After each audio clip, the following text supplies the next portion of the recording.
नमो भगवते वासुदेवाय।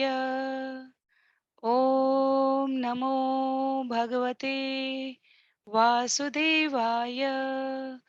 ॐ नमो भगवते वासुदेवाय। हरे कृष्णा। आप सभी को दंडवत प्रणाम। श्रीमद् भागवतम महापुराण सत्रों की इन श्रृंखला में सभी भक्तवृंद का यहाँ पर स्वागत है। हम सभी अंतर्राष्ट्रीय कृष्ण भावनामृत संघ के संस्थापक आचार्य कृष्ण कृपा मूर्ति श्री श्रीमदेसी भक्ति वेदांता स्वामी शिल प्रभुपाद के सुंदर तात्पर्यों के माध्यम से 18,000 श्लोकों वाले श्रीमद् भागवतम महापुराण की घटनाओं को यहाँ पर जिसे वेद व्यास जी द्वारा रचित किया गया है श्रवण और पठन करने का प्रयास कर रहे हैं। आज के इस 239वें सत्र में यदि विषय सूची पर ध्यान दें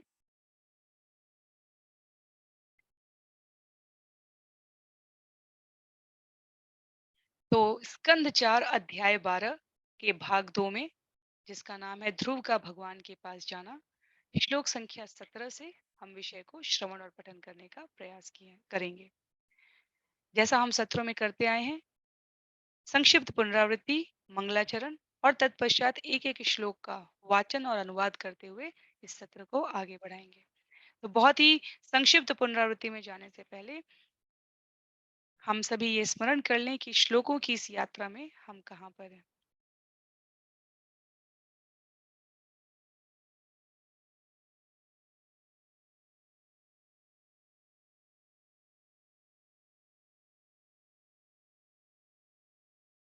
स्कंद 4 अध्याय 12 जिसमें 52 श्लोक हैं। इस अध्याय की समाप्ति के पश्चात हम सभी 566 श्लोक श्रवण कर चुके रहेंगे स्कंद 4 से, और पूरे श्रीमद् भागवतम की श्रृंखला में 3,183 श्लोक हो जाएंगे। तो 18,000 श्लोकों की इस श्रृंखला में 3,183 श्लोकों तक हम पहुंच जाएंगे। संक्षिप्त पुनरावृत्ति के लिए श्लोक संख्या 1 से लेकर 9 तक कुबेर का ध्रुव से संवाद और वरदान देना है, और श्लोक संख्या 10 से 16 तक ध्रुव का गौरवशाली शासन और संन्यास है। तो पिछले अध्याय में हमने देखा था किस प्रकार यक्षों को मारने के लिए उद्यत ध्रुव महाराज को उनके पितामह स्वयंभू मनु द्वारा आकर ऐसा करने की अनुचित कारणों का वर्णन करते हुए उन्हें भगवान की शरणागति में पुनः जाने को और इस पूरी प्रक्रिया में कुबेर और महादेव के अप्रसन्न होने की घटना का वर्णन था। पितामह की बात मानते हुए ध्रुव ने यक्षों को मारना बंद किया, जिससे कुबेर उपस्थित होते हैं, कुबेर प्रसन्न होते हैं उनको विनत मुद्रा में देखकर, क्योंकि मनुष्यों की तुलना में कुबेर, यक्ष, देवता ये सब उच्चतर श्रेणी में आते हैं। ध्रुव महान भक्त हैं, उनकी यश पताका तीनों लोकों में चहु ओर ब्रह्मांड में फहरा रही है, पर फिर भी कुबेर के सामने वो अपने आप को एक विनम्र अवस्था में प्रदर्शित करते हैं। कुबेर इससे बहुत प्रसन्न होते हैं, कुबेर उनको वरदान देते हैं। तत्पश्चात समयांतर पे 36,000 वर्षों तक शासन करने के समयांतर पे ध्रुव का शासनकाल यहाँ समाप्त हो रहा है। तो हम सभी श्लोक संख्या 17 से आज के सत्र को आगे बढ़ाएंगे, जहाँ ध्रुव महाराज का ध्रुव लोक को गमन 17 से 35 तक ध्रुव महाराज का ध्रुव लोक को गमन, इसका वर्णन किया गया है। तो आरंभ करते हैं मंगलाचरण से और उसके पश्चात हम लोग श्लोकों का वाचन करेंगे। नारायणं नमस्कृत्य नरं चैव नरोत्तमं देवीं सरस्वतीं व्यासं ततो जयम् उदीरयेत्। शृण्वतां स्वकथा कृष्ण पुण्यश्रवणकीर्तन यद्यन्तस्थो य भद्राणि विदुनोति सुयस्यताम्। नष्टप्रायेषु भद्रेषु नित्यं भागवत सेवया भगवत्युत्तमश्लोके भक्तिर्भवति नष्टिकी। ॐ अज्ञानतिमिरान्धस्य ज्ञानाञ्जनशलाकया चक्षु उन्मीलितं येन तस्मै श्रीगुरुवे नमः। मूकं करोति वाचालं पङ्गुं लङ्घयते गिरिं यत्कृपातमहं वन्दे परमानन्दमाधवम्। वाञ्छाकल्पतरुभ्यश्च कृपा सिन्धुभ्य एव च पतितानां पावनेभ्यो वैष्णवेभ्यो नमो नमः। जय श्री कृष्ण चैतन्य प्रभु नित्यानंद, श्री अद्वैत गदाधर श्रीवासादि गौर भक्तवृंद। हरे कृष्ण कृष्ण कृष्ण हरे हरे, हरे राम राम राम हरे हरे। हरे कृष्ण कृष्ण कृष्ण हरे हरे, हरे राम राम राम हरे हरे। हरे कृष्णा कृष्ण कृष्ण हरे हरे, हरे राम राम राम हरे हरे। हरे कृष्णा। आप सभी को पुनः दंडवत प्रणाम। आरंभ करते हैं स्कंद 4 अध्याय 12 श्लोक संख्या 17 से। जिनके पास पुस्तकें हैं, मेरा उनसे अनुरोध रहेगा सदैव की तरह कृपया पुस्तकों का प्रयोग करें। अन्य सभी की सुविधा के लिए यहाँ स्क्रीन पर आपको श्लोक दिखाए जाएंगे। श्लोकों का वाचन करने का जहाँ से भी आप श्रवण कर रहे हैं वहां से प्रयास करें। हम लोग ध्रुव महाराज के ध्रुव लोक को गमन की यहाँ पर इस यात्रा को आरंभ करने जा रहे हैं। अध्याय 4 श्लोक संख्या 12, अध्याय 12 श्लोक संख्या 17 पे है। तस्यां विशुद्धकर्णः शिववार्विकाय बद्ध्वासनं जितमरुन्मनसा यथाक्ष स्थूले दधार भगवत्प्रतिरूप एतत् ध्यायन्तदव्यवहितो व्यसृजत् समाधौ। बद्रिकाश्रम में ध्रुव महाराज की इंद्रियां पूर्णतः शुद्ध हो गई, क्योंकि वे स्वच्छ शुद्ध जल में नियमित रूप से स्नान करते थे। वे आसन पर स्थित हो गए और फिर उन्होंने योग क्रिया से श्वास तथा प्राण वायु को वश में किया। इस प्रकार उन्होंने अपनी इंद्रियों को पूर्ण रूप से समेट लिया। तब उन्होंने अपने मन को भगवान के अर्चा विग्रह रूप में केंद्रित किया, जो भगवान का पूर्ण प्रतिरूप है। और इस प्रकार से उनका ध्यान करते हुए वे पूर्ण समाधि में प्रविष्ट हो गए। तो जहाँ अध्याय 16 समाप्त होता है वहां वर्णन आया है, क्षमा कीजिए, जहाँ श्लोक संख्या 16 के साथ हमने पिछला सत्र समाप्त किया था, वहां इस बात का वर्णन आता है कि ध्रुव महाराज कुशलता पूर्वक न्यायप्रियता से अपनी प्रजा को पुत्रवत स्नेह करते हुए सामर्थ्यशाली तरीके से भगवान के प्रतिनिधि के रूप में जो राजा का दायित्व होता है उसका सभी प्रकार से पालन करते हुए एक निश्चित समयावधि पर अपने आप को संन्यास अवस्था की ओर प्रवृत्त करते हैं। तो पूरे महासागर में, पृथ्वी पर फैले महासागर से घिरे अपने साम्राज्य का त्याग करके उन्होंने पत्नी, शरीर, संतान, मित्र, सेना, समृद्ध कोश, सुखकर महल, विनोद स्थल की माया, इन सबको त्याग कर हिमालय पर्वत के बद्रिकाश्रम में गए। तो यहाँ हमने समाप्त किया था और आज के आरंभ में अष्टांग योग पद्धति के वर्णन से किस प्रकार ध्रुव महाराज जो पहले से अभ्यस्त थे, वो किसी भी प्रकार की बाहरी चमक दमक से अप्रभावित होकर, अप्रभावित रहकर योग अभ्यास करने लगे। भगवान के अर्चा विग्रह रूप को उन्होंने ध्यान में केंद्रित किया है। अर्चा विग्रह वास्तव में सही प्रतिनिधित्व करते हैं, भगवान का शिल प्रभुपाद वर्णन करते हैं। और इस प्रकार वे विग्रह का निरंतर चिंतन करते हुए समाधि में लीन हो गए। तो विग्रह चाहे पत्थर का हो, धातु का हो, काष्ठ का हो, रत्न का हो, रंग का हो, ये सभी प्रकार से वैदिक पद्धति में मान्य है। ये हमने पहले भी श्रवण किया है। और जब इस भौतिक शरीर के साथ इस भौतिक जगत में रहते हुए भी जीव भगवान के आदि आत्म रूप से अपने आप को अभिन्न नहीं करता है, अर्थात उसमें सदैव एकाकार करके रहता है, तब ऐसे भक्त को जीवन का चरम लक्ष्य प्राप्त होता है। तो श्रील प्रभुपाद कहते हैं, भगवान का ये निरंतर विचार जिसकी संस्तुति श्रीमद् भगवत गीता में की गई है, वास्तव में मनुष्य को सर्वोच्च योगी बनाती है। तो हमने ध्यान केंद्रित करने का जो तरीका बताया गया, वो मन को नियंत्रित करने के लिए, स्थिर करने के लिए बताया गया है। और समस्त प्रकार के संसाधनों का क्या उपयोग, यदि भगवत गीता के शब्दों में मन हमारा सबसे बड़ा शत्रु और मन हमारा सबसे बड़ा मित्र है, ये सिद्धांत, ये पद्धति, ये तरीका, ये व्यवहार हम अपने आचरण में ना धारण कर सके, तो ध्रुव महाराज यहाँ अष्टांग योग की जो चरम परिणति है, उसमें सतत भगवान के चिंतन में रहकर अपने आप को सर्वोच्च योगी पद पर आधिष्ठ करते हैं। श्लोक संख्या 18 में, भक्तिम हरो भगवती प्रवहन्न जस्त्रम आनंदे बाष्प कलया मुहुः अर्ध्यमान विक्लिद्यमान हृदयः पुलकाचितांगो नात्मानमस्मरदशा वितिमुक्तलिंगः। दिव्य आनंद के कारण उनके नेत्रों से सतत अश्रु बहने लगे, उनका हृदय द्रवित हो उठा और पूरे शरीर में कंपन तथा रोमांच हो आया।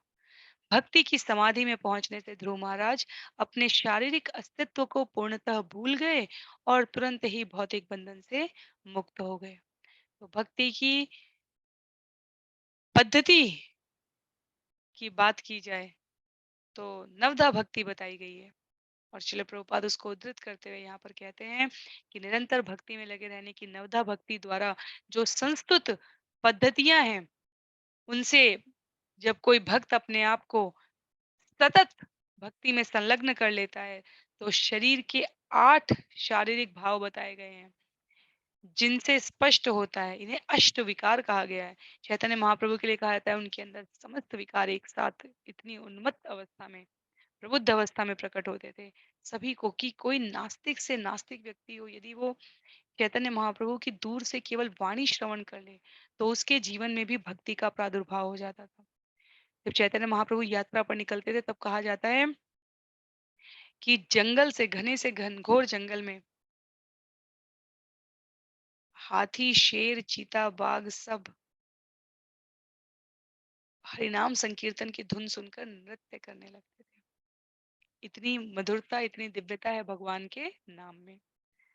तो शरीर पर अष्ट सात्विक विकार जिन्हें कहा गया है, जब नवदा भक्ति से संस्तुत विधि से भक्त उनका पालन करने लगता है, तो वो उसके शरीर में लक्षित हो जाते हैं।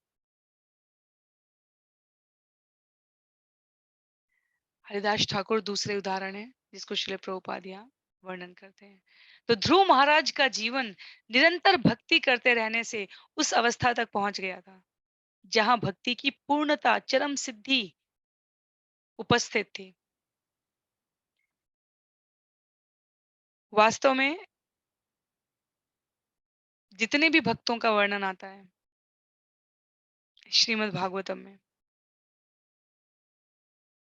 लगभग सभी नवधा भक्ति की विधियों का जो परिणाम है, वो अपने जीवन में अन्यों को, सामान्य मनुष्यों को दर्शित, क्योंकि कितना भी, जहां पर जैसे कहा गया है, जहां पर प्रकाश है वहां अंधेरा नहीं रह सकता, जहां भगवान के लिए भक्ति है, श्रद्धा है, विश्वास है, वहां उसका परिणाम निश्चित रूप से दृष्टिगोचर होगा।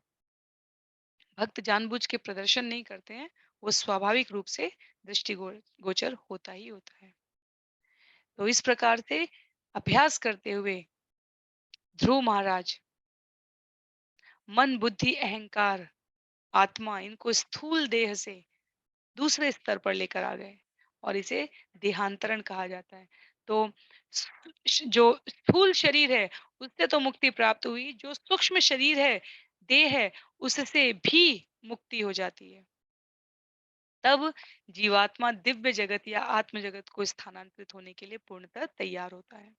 तो ध्रुव महाराज के शारीरिक लक्षणों में ये सब कुछ दृष्टिगोचर हो रहा था। इसे मुक्त लिंग अवस्था कहते हैं। श्रील प्रभुपाद लिखते हैं, इसे मुक्त लिंग अवस्था कहते हैं। तत्पश्चात श्लोक संख्या 19 में सददर्श विमानाक्षयम् नभसा अवतरद्रुव विभ्राजयत दिश विभ्राजयद्दश दिश राकापतिमिवोदितम् सददर्श विमानाशयम् नभसोऽवतरदुत्तरो विभ्राजयदश दिशो राकापतिमिवोदितम्। ज्यों ही उनकी मुक्ति के लक्षण प्रकट हुए, उन्होंने एक अत्यंत सुंदर विमान को आकाश से नीचे उतरते देखा, मानो तेजस्वी पूर्ण चंद्रमा दशों दिशाओं को आलोकित करते हुए नीचे आ रहा हो। तो जैसा आचार्य चित्र उपलब्ध करा सकते हैं, उसके अनुसार इस श्लोक के लिए एक दिव्य विमान ऐसा आलोकित नीचे बद्रिकाश्रम पर उतर कर आ रहा है, जिससे आलोक प्रकाशित हो रहा है।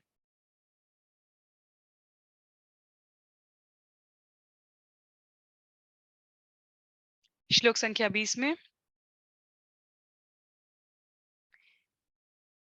तत्रानुदेव प्रवरोर्चतुर्भुजो श्यामो किशोरावरुणाम्बुजेक्षणो स्थितावष्टभ्य गदां सुवाससो किरीटहार अंगदचारुकुंडलो। ध्रुव महाराज ने विमान में भगवान विष्णु के दो अत्यंत सुंदर पार्षदों को देखा। उनके चार भुजाएं थी और श्याम वर्ण की शारीरिक कांति थी। वे अत्यंत तरुण थे और उनके नेत्र लाल कमल पुष्पों के समान थे। वे हाथों में गदा धारण किए थे और उनकी वेशभूषा अत्यंत आकर्षक थी। वे मुकुट धारण किए थे और हारों बाजूबंदों तथा कुंडलों से सुशोभित थे। तो भगवान विष्णु के सुंदर पार्षदों का वर्णन किया है। इसी प्रकार जब यमदूत आते हैं, तब उनका भी इसी श्रीमद् भागवतम में बड़ा ही भयानक वर्णन है। भयानक इसलिए क्योंकि उनकी इसीलिए इसीलिए जो हमारी शारीरिक भाव भंगिमाएं होती हैं, उससे हमारे उद्देश्य का और हमारे अंतस के भावों का, हमारी जीवन शैली का परिचय प्राप्त होता है। तो यमदूत और विष्णुदूत में अंतर स्पष्ट करना बहुत ही आसान है। तो विष्णु लोक के वासी हैं विष्णुदूत, तो उनके शारीरिक लक्षण भी भगवान विष्णु के समान है। शंख चक्र गदा पद्म धारण किए हुए, चार हाथों वाले सुंदर वस्त्रों से अलंकरणों से अपने आप को सज्जित किए हुए, तो ये जो दोनों असामान्य व्यक्ति हैं, ये सीधे विष्णु लोक से आए हैं। श्लोक संख्या 21 में वे विज्ञाय तावत्तमगाय किङ्करा अभ्युत्थितसाध्वसवे स्मृतक्रमा ननामि नामानि गृणन् मधुद्विष पार्षदप्रधानाविति संहतांजलि। यह देखकर कि ये असाधारण पुरुष भगवान के प्रत्यक्ष दास हैं, ध्रुव महाराज तुरंत उठ खड़े हुए, किंतु हड़बड़ाहट में जल्दी के कारण वे उचित रीति से उनका स्वागत करना भूल गए। अतः उन्होंने हाथ जोड़कर केवल नमस्कार किया और वे भगवान के पवित्र नामों की महिमा का जप करने लगे। तो मनुष्य रूप में है ध्रुव महाराज, असाधारण व्यक्तित्व वाले दो पुरुषों को, दिव्य पुरुषों को देखते हैं, तो वैदिक रीति से उनका उचित स्वागत भी नहीं कर पाए और केवल भगवान के नाम की महिमा का सतत जाप करते हुए नमस्कार करते हैं। तो भगवान के दूत इससे अप्रसन्न नहीं होंगे कि उनका पर्याप्त स्वागत हुआ या नहीं, क्योंकि श्रील प्रभुपाद लिखते हैं भगवान के पवित्र नाम का जप हर प्रकार से पूर्ण होता है। तो कुछ समय के लिए ध्रुव महाराज चकरा जरूर गए, पर केवल और केवल भगवान का नाम जप उन्होंने कर लिया, जिससे विष्णु या उनके पार्षदों को प्रसन्न करने की और क्या विधि है, ये नहीं ज्ञात हो, तो भी उसकी अतिरिक्त आवश्यकता नहीं है। क्योंकि कहा गया है यहाँ पर, जब निष्ठा पूर्वक केवल नाम का जप कर लिया जाता है, तो सब कुछ ठीक हो जाता है। चाहे भक्त कष्ट में हो, सुख में हो, उसे सतत हरे कृष्ण मंत्र का जाप करते रहना चाहिए। तो महामंत्र की ये परम प्रकृति है वास्तव में। संकट और सुख दोनों की दशा में इसे बिना रोक टोक के जपा जा सकता है, और ये उसी के अनुसार परिणाम भी, मार्गदर्शन भी, और स्पष्ट लक्ष्य की ओर गतियों को भी बढ़ाती है। श्लोक संख्या 22 में, तं कृष्णपादाभिनिवेश्य चेतसं बद्धाञ्जलिं प्रश्रयन्म्रकन्धरम् सुनन्दनन्दो उपसृत्य सस्मितं प्रत्युचतु पुष्करनाभसम्मतौ। ध्रुव महाराज भगवान श्री कृष्ण के चरण कमलों के चिंतन में सदैव लीन रहते थे। उनका हृदय कृष्ण से पूरित था।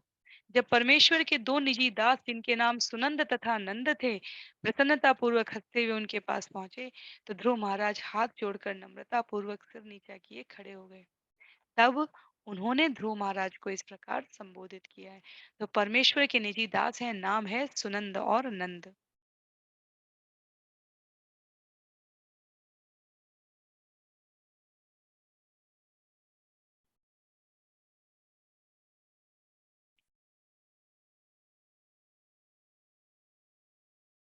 सत्रों में जूम में ज्वाइन करने की आप लोगों को आवश्यकता नहीं है, मेरा निवेदन है आपसे।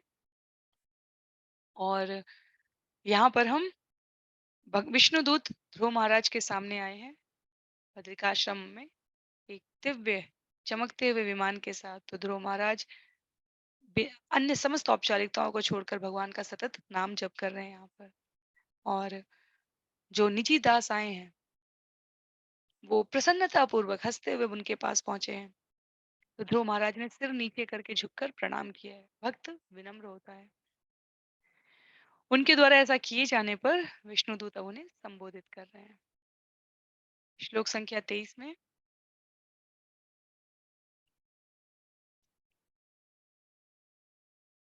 सुनंद नंदो उच्युतः। तो सुनंद नंद, नंदो ओ और ऊ मिलके यहाँ पर वत्व संधि है हमारी। वुचतो, सुनंद नंदा वुचतो। भो भो राजन् सुभद्रं ते वाचं नो अवहित शृणु। यः पञ्चवर्षस्तपसा भवान् देवम् अतितृप्त, अतितृपत, अत्यधिक प्रसन्न। विष्णु के दोनों विश्वस्त पार्षद सुनंद तथा नंद ने कहा, हे राजन, आपका कल्याण हो। हम जो कहें कृपया उसे ध्यान पूर्वक सुने। जब आप 5 वर्ष के थे, तो आपने कठिन तपस्या की थी, और उससे आपने पुरुषोत्तम भगवान को अत्यधिक प्रसन्न कर लिया था। तो जो कृष्ण चेतना ध्रुव के भीतर बिल्कुल आरंभिक वर्षों से थी, उसको यहाँ पर उद्धृत करते हुए सुनंद और नंद कहते हैं कि हमें ज्ञात है कि आप कितने परम भक्त हैं। श्लोक संख्या 24 में, तस्याखिल जगद्धातु आवां देवस्य शांगिण पार्षदाविह संप्राप्तो नेतुं त्वां भगवत्पदम्। हम उन भगवान के प्रतिनिधि हैं, जो समग्र ब्रह्मांड का सृष्टा है, और हाथ में शारंग नामक धनुष को धारण किए रहते हैं। आपको वैकुंठ लोक ले जाने के लिए हमें विशेष रूप से नियुक्त किया गया है।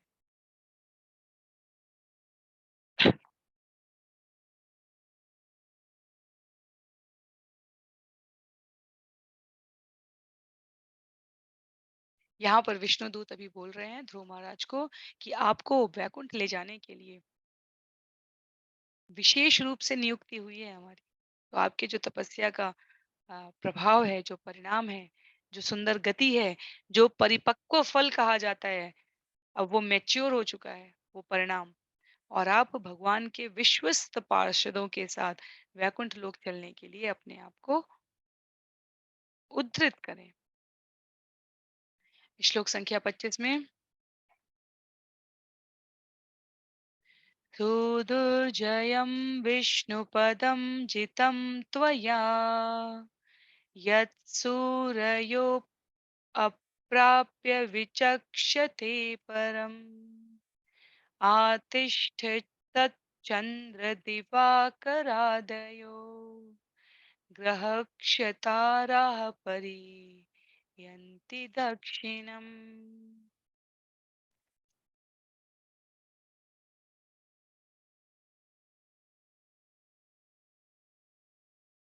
विष्णु लोक को प्राप्त कर पाना अत्यंत कठिन है, किंतु आपने अपनी तपस्या से उसे जीत लिया है।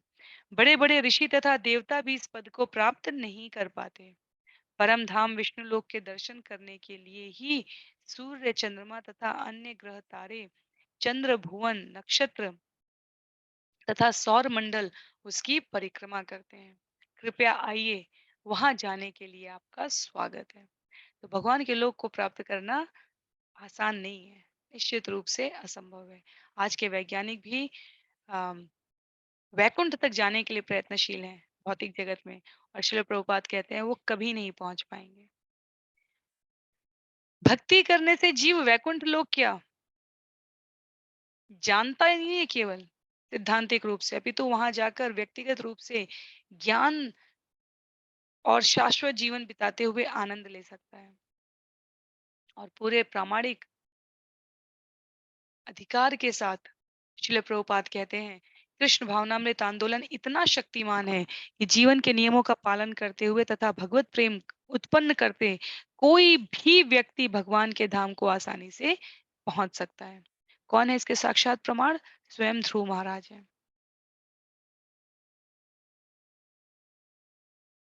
एक अन्य महत्व की बात है जो श्रील प्रभुपाद ने अंतिम कुछ पंक्तियों में लिखा है। उन्होंने कहा है भक्तों को अन्य लोग देखने में वैसे कोई खास रुचि नहीं होती जब वो वैकुंठ जा रहे होते हैं भगवान के विमान में उनके द्वारा भेजे गए पार्षदों के साथ। पर भगवान के धाम जाते हुए भक्त समस्त लोकों को देखते हुए पार करते हैं, जैसे दूर जाने वाला यात्री अनेक छोटे छोटे स्टेशनों को पार करता है। कितनी सुंदर तुलना है, व्यवहारिक तुलना है। तो जब ऊपर के लोक में जीव जा रहा है, वैकुंठ लोक जा रहा है, तो वो उन समस्त लोकों से, उन सभी स्टेशन से पास होकर जाता है जहाँ गाड़ी रुकने की आवश्यकता नहीं है, पर आपको उनके दर्शन हो जाते हैं। तो इस प्रकार ध्रुव महाराज को विष्णुदूत समझा रहे हैं कि चलिए अब चलने का समय आ रहा है। अनास्थितं ते पितृभिः अन्येऽप्यङ्ग कर्हि चेत् आतिष्ठ जगतां वन्द्यं तत विष्णो परम पदम्। विष्णुदूत कहते हैं हे राजा ध्रुव, आज तक न तो आपके पूर्वजों ने न अन्य किसी ने ऐसा दिव्य लोक प्राप्त किया है। यह विष्णु लोक जहाँ विष्णु निवास करते हैं सबों से ऊपर है। यह अन्य सभी इस ब्रह्मांडों के निवासियों द्वारा पूजित है। आप हमारे साथ आएं और वहां शाश्वत वास करें। तो ध्रुव महाराज ने जो कभी स्वप्न में कल्पना नहीं की थी, लेकिन अपने दृढ़ इच्छा शक्ति के साथ भगवान के सामने निवेदित अवश्य किया था, वो ये था कि उन्हें ऐसा राज्य प्राप्त हो जिनकी कल्पना उनके पूर्वजों ने भी नहीं की है, और आज उसका परिणाम उपस्थित है। तो एक समय वो ब्रह्मा द्वारा प्राप्य पद से भी बड़ा पद चाह रहे थे, और नारद ने उन्हें वो पद प्राप्त हो सके इसकी समुचित व्यवस्था भी कर दी है।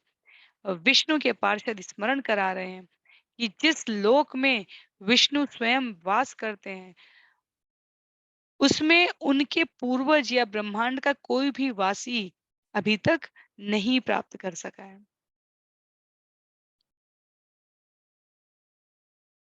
श्लोक संख्या 27 में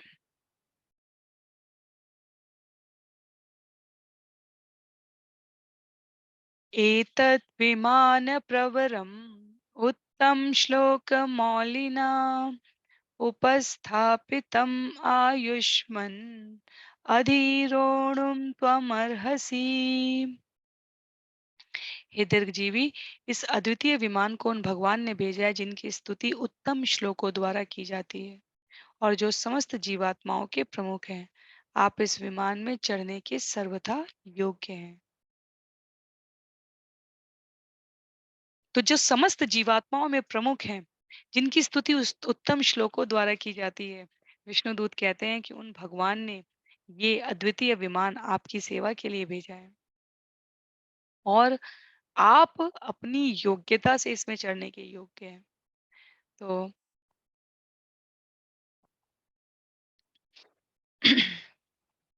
वैकुंठ के विमान का विशेष रूप से उच्चतर विमानों का सभी का जो विशेष लक्षण है वो ये कि वो यंत्रों से नहीं चलता। अंतरिक्ष में यात्रा करने की जो 3 विधियाँ हैं, एक का पता आधुनिक विज्ञानियों ने लगाया है, शिल प्रभुपाद कहते हैं वो कपोत वायु कहलाती है। क का अर्थ है अंतरिक्ष और कपोत का अर्थ होता है यान, अंतरिक्ष यान। दूसरी विधि भी कपोत वायु है जिसमें कपोत शब्द कबूतर का सूचक है। मनुष्य कबूतरों को प्रशिक्षित करके अंतरिक्ष में जा सकता है, शिल प्रभुपाद लिखते हैं। और तीसरी विधि अत्यंत सूक्ष्म है, ये आकाश पतन कहलाती है। अर्थात आकाश पतन विमान जैसे मन बिना किसी यांत्रिक व्यवस्था के जहां चाहे घूम सकता है, उसी प्रकार आकाश पतन विमान मन के वेग से उड़ सकता है। तो भगवान द्वारा जो विमान भेजा गया है वो पूर्ण रूप से आध्यात्मिक दिव्य विमान है। भौतिक विज्ञानियों द्वारा ऐसे विमान की कल्पना भी नहीं की जा सकती। पर समस्या ये है कि भौतिक विज्ञानियों को वैकुंठ का कोई ज्ञान भी नहीं है। तो इसलिए इग्नोरेंस इज ब्लिस, ना उन्हें ज्ञान है ना उनके द्वारा निर्माण किया जा सकता है, इसलिए सब प्रसन्न अवस्था में उपस्थित है। पर हम जिस समय काल गणना की ये कथाओं की यहाँ पर सत्र में श्रवण करने का प्रयास कर रहे हैं उसमें इसकी स्पष्टता के साथ प्रस्तुति की गई है। श्लोक संख्या 28 में मैत्रेय उवाच निशम्य वैकुण्ठनियोज्य मुख्ययो मधुच्युतं वाचमुरुक्रमप्रिय कृताभिषेक कृतनित्यमङ्गलो मुनिन् प्रणम्याशिषतम् अभ्यवाद्यत। महर्षि मैत्रेय ने आगे कहा, ध्रुव महाराज भगवान के अत्यंत प्रिय थे। जब उन्होंने वैकुंठ लोकवासी भगवान के मुख्य पार्षदों की मधुर वाणी सुनी तो उन्होंने तुरंत स्नान किया, अपने को उपयुक्त आभूषणों से अलंकृत किया और अपने नित्य आध्यात्मिक कर्म संपन्न किए।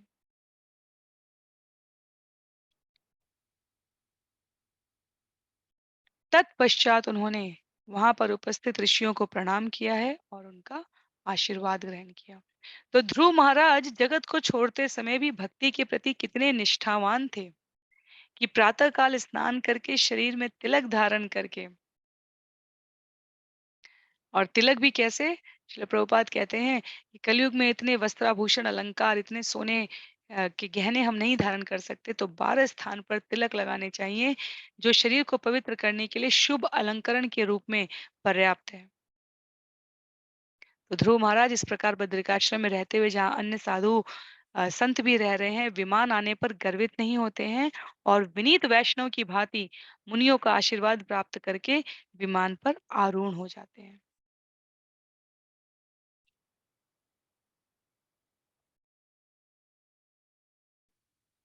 श्लोक संख्या 29 में परित्यभ्यचर्यधिष्णम् परित्याभ्य परित्याभ्यर्च्य पार्षदावभिव्यन्द्य च ईयेष तदधिष्ठातुं बिभ्रद्रूपं हिरण्मयम् परित्याभ्यचर्यधिष्ण्याक्षयम् पार्षदावभिवन्द्य च येष तदधिष्ठातुं बिभ्रद्रूपं हिरण्मयम्। चढ़ने के पूर्व ध्रुव महाराज ने विमान की पूजा की, उसकी प्रदक्षिणा की और विष्णु के पार्षदों को भी नमस्कार किया।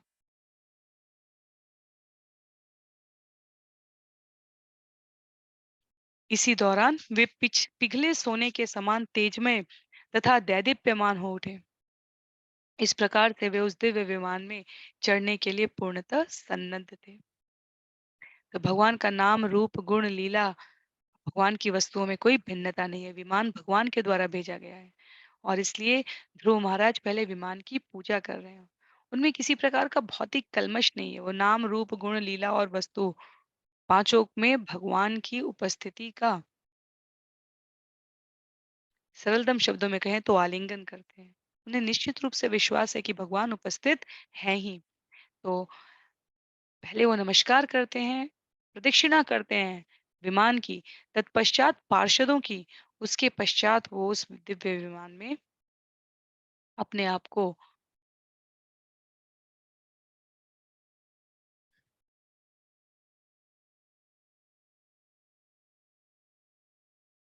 अपने आप को चढ़ाने के लिए सन्नद्ध हो जाते हैं, अर्थात प्रवृत्त करते हैं स्वयं को। तो श्लोक संख्या 30 को देखते हैं। जैसा हमें पता है 17 से 35 तक भगवान के धाम का गमन कैसे ध्रुव महाराज ने पूरा किया है उसका वर्णन चल रहा है। श्लोक संख्या 30 में तदोत्तान पदपुत्रो ददर्शान्तकम् आगतं मृत्युर्मूर्ध्नि पदं दत्त्वा आरुरुद्धो आरुरोहाद्भुतं गृहम्। जब ध्रुव महाराज उस दिव्य विमान में चढ़ने जा रहे थे तो उन्होंने साक्षात काल मृत्यु को अपने निकट आते देखा, किंतु उन्होंने मृत्यु की परवाह नहीं की। उन्होंने इस अवसर का लाभ उठाकर काल के सिर पर अपने पांव रख दिए और वे विमान में चढ़ गए, जो इतना विशाल था जैसे कि एक भवन हो। तो ध्रुव महाराज मर्त्यलोक से ऊपर के लोकों में गमन करने जा रहे हैं। इसलिए कहा जा रहा है कि काल के रूप में मृत्यु जब वहां उपस्थित होती है तो ध्रुव महाराज उससे भयभीत नहीं होते हैं। भक्त वास्तव में अम, देहांत को जीवन की यात्रा में अवरोध नहीं समझते। बहुत मुश्किल सिद्धांत है ये, पर जितना हम इसको आत्मसात करने का प्रयास करेंगे जीवन की उतनी सरलता इसमें हमें लक्षित होगी। तो भक्त देहांत की प्रक्रिया को कहा गया है भयभीत अवस्था नहीं समझते।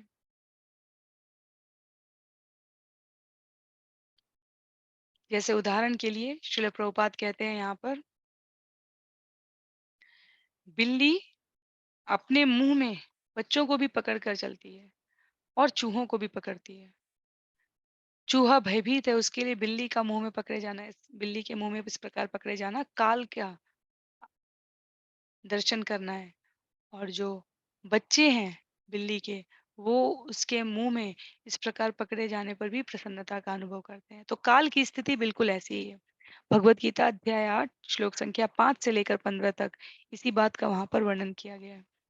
जब जीवन भर हमने भक्ति की है, जीवन भर भगवत कथा में रुचि प्रस्तुत की है, जीवन भर भगवान के कीर्तन में, भगवान के स्मरण में, भगवान की सेवा में अपने आप को अभिभूत अनुभव किया है, तब मृत्यु के समय वो स्मृति, वो चेतना हमारी जागृत रहेगी। अन्यथा जैसा कि हम सभी जानते हैं, शिव ज्वर, नारायण ज्वर, शरीर गर्म होना, फिर एकदम बर्फ जैसा ठंडा होना, वो सब हमने श्रवण कर रखा है। लगभग सभी की गति वैसी ही होती है। किनकी नहीं होती? भक्त की नहीं होती। श्लोक संख्या 31 में तदा दुन्दुभयो नेदु मृदंग पड़वादय गंधर्व मुख्या प्रजगु पेतु कुसुम वृष्टय। उस समय ढोल, मृदंग तथा दुंदुभी के शब्द आकाश से गूंजने लगे। प्रमुख प्रमुख गंधर्व जन गाने लगे और अन्य देवताओं ने ध्रुव महाराज पर फूलों की मूसलाधार वर्षा की है। तो ध्रुव महाराज का शरीर अब उच्चतर लोकों में जा रहा है। सबसे पहले धरती से प्रयाण करते समय ही उच्चतर जीवों ने बड़े ही सुंदर शब्दों में ध्रुव महाराज के लिए उद्घोषणाएं की हैं, उनको उपहार दिया है। और अनेकों प्रकार के वाद्य यंत्रों को बजाना आरंभ कर दिया है। श्लोक संख्या 32 में स च स्वलोकमारोक्ष्यन् सुनीतिं जननीं ध्रुव अन्वस्मरत् अगं हित्वा दीनां यास्ये त्रिविष्टपम्।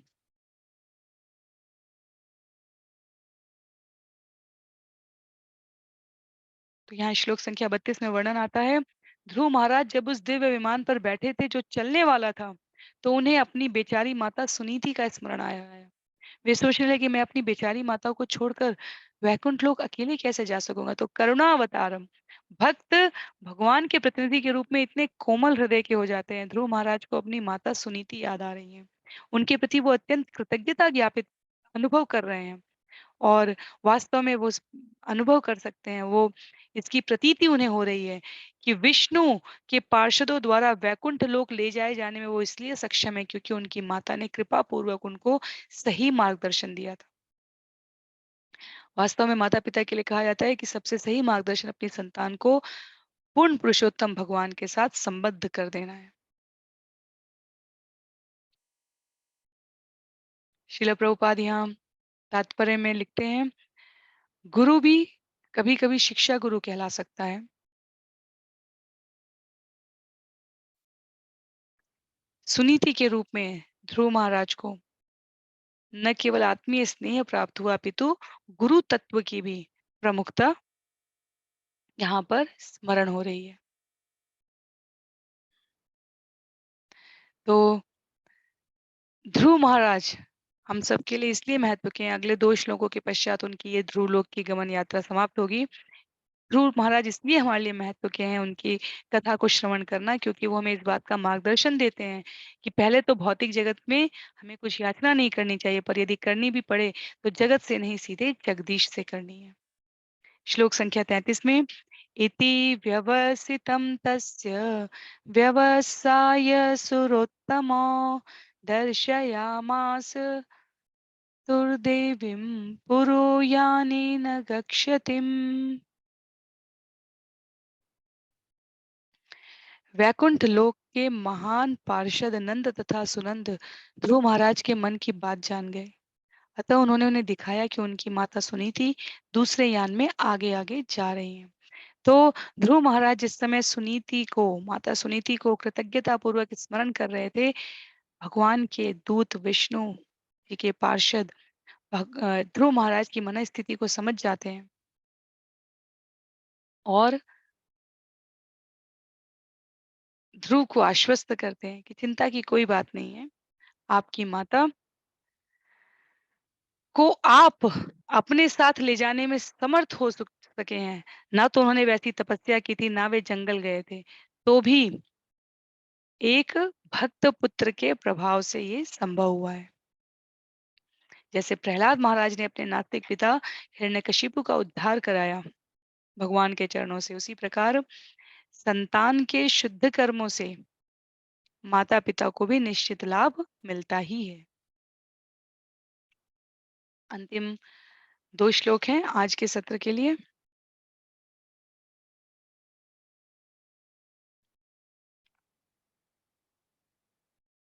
तत्र तत्र प्रशंसद्भिः पथि वैमानिके सुरे अवकीर्यमाणो ददृशे कुसुमे क्रमशो ग्रहान।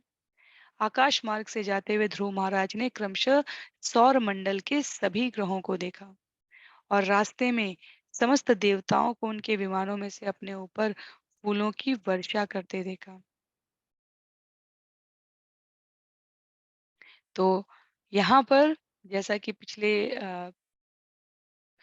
कुछ श्लोक पहले वर्णन भी था, हम सभी ने देखा जहाँ भगवान के भक्त काल के सिर पर पैर रख के जाते हैं और साथ ही हमने देखा कि किस प्रकार बताया गया है कि वैकुंठ लोक जाने की इस यात्रा के क्रम में जीव को अन्य उच्चतर लोकों के भी दर्शन होते हैं। तो जब ध्रुव महाराज सौर मंडल के सभी ग्रहों को देखते हुए ऊपर जा रहे हैं तो उन्होंने देखा कि देवताओं ने पुष्प वृष्टि की है। श्लोक संख्या 35 में जो आज के सत्र के लिए हमारा अंतिम श्लोक रहेगा।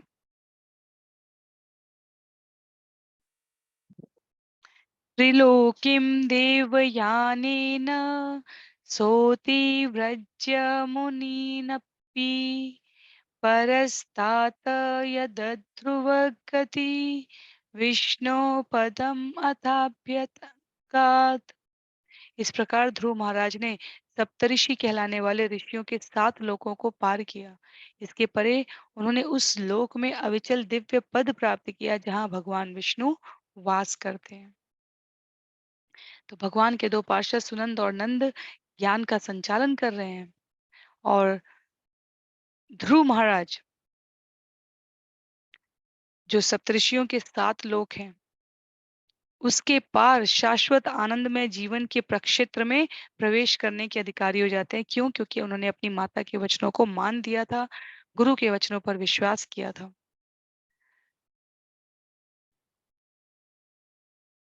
श्लोक संख्या 36 में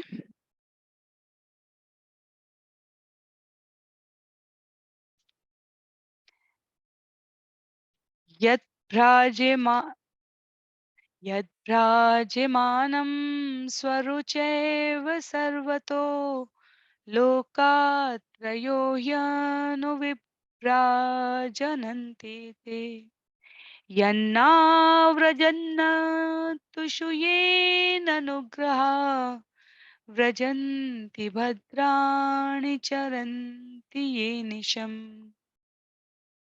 जो लोग दूसरे जीवों पर दयालु नहीं होते वे स्व तेजोमय इन वैकुंठ लोकों में नहीं पहुंच पाते जिनके प्रकाश से इस भौतिक ब्रह्मांड के सभी लोक प्रकाशित हैं। जो व्यक्ति निरंतर अन्य प्राणियों के कल्याणकारी कार्यों में लगे रहते हैं केवल वे ही वैकुंठ लोक जा पाते हैं। तो आज के सत्र के लिए हम ये अंतिम श्लोक रखेंगे।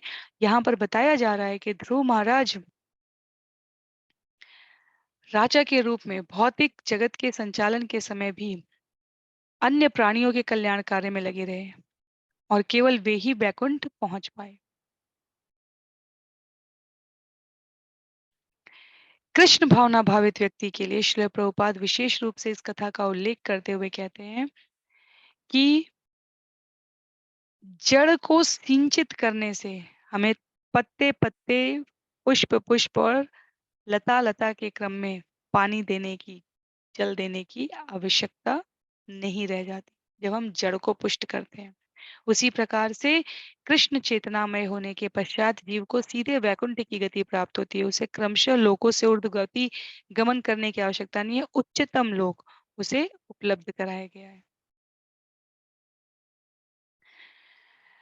सेवा शब्द के लिए बहुत विशेष पंक्ति कही है यहाँ पर श्रील प्रभुपाद ने।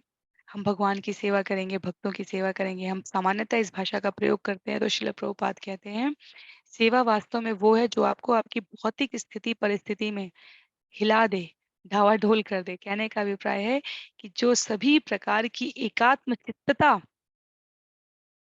अनुभव कर पाते हैं जीवन में वो कृष्ण चेतना युक्त व्यक्ति वैकुंठ जाने के अधिकारी है। तो अभी के लिए सत्र को हम यहीं पर समाप्त करेंगे। अगले सत्र में श्लोक संख्या 37 से